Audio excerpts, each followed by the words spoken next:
What do you want?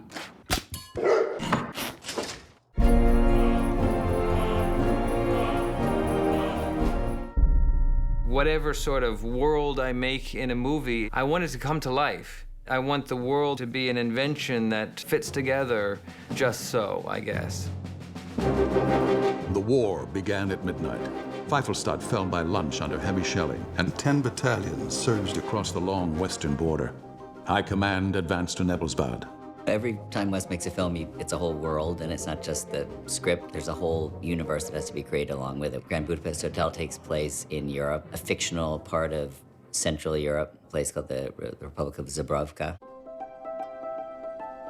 It was in this amazing town called Görlitz in what used to be East Germany, right on the border with Poland, which was very magical in the snow. I mean, genuinely magical in the snow. The town has so much character in all these different buildings and halls and things that this town, in effect, became Nebelsbad, which is a town in Zubrovka in which the movie takes place.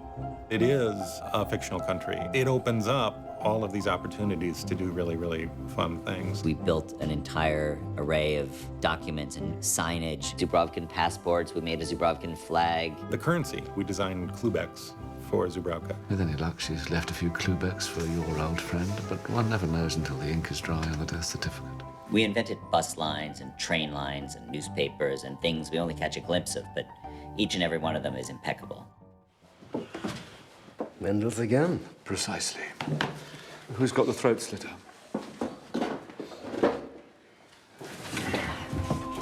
Everything you see here is out of Wes's head. This box, he had something to do with every bit of it. And the pastries are this incredible concoction that are completely fanciful. Look, in that newspaper, the text is his. He writes all of that. Years from now, and you can be freeze framing your playback of it and you know, reading these newspaper articles that Wes has written from scratch. He just falls right into this world. 2 dozen clair de lune and 6 clams. 4 actually make it 12 clams. 12. 4 langoustine. Sorry, I'm gonna interrupt. I had one thing I forgot to say. A tiny thing. Say the 12 very quietly. 12. And you can overlap onto it with the 4. He's like a fast cook, and he cooks in a wok. You know, the set is like a wok. And you new idea, new take. I like what you just said. And I think they come up with a look here and then to him. Yeah, that's it. Okay, that's it. I think it's practice. His overall demeanor is one of enthusiasm and excitement at the world he's written coming to life.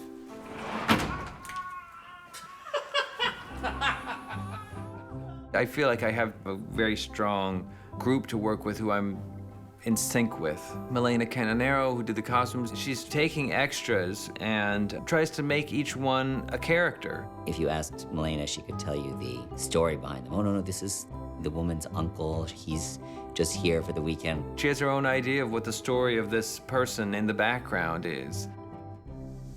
May I invite you to dine with me tonight? And it will be my pleasure, and indeed, my privilege to tell you my story. The film spans a couple different time periods. When you see the time flashback from one time period to another, you'll see the shape of the image itself change.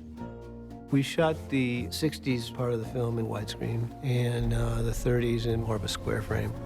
For Wes and myself, it was a lot of fun to work in that format. The compositions have been very different than what we've done before. You see, there are still faint glimmers of civilization left in this barbaric slaughterhouse that was once known as humanity.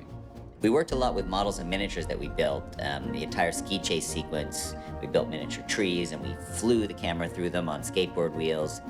And there's something about the reality and texture and character you get from working this way that is different than what you get with CG techniques.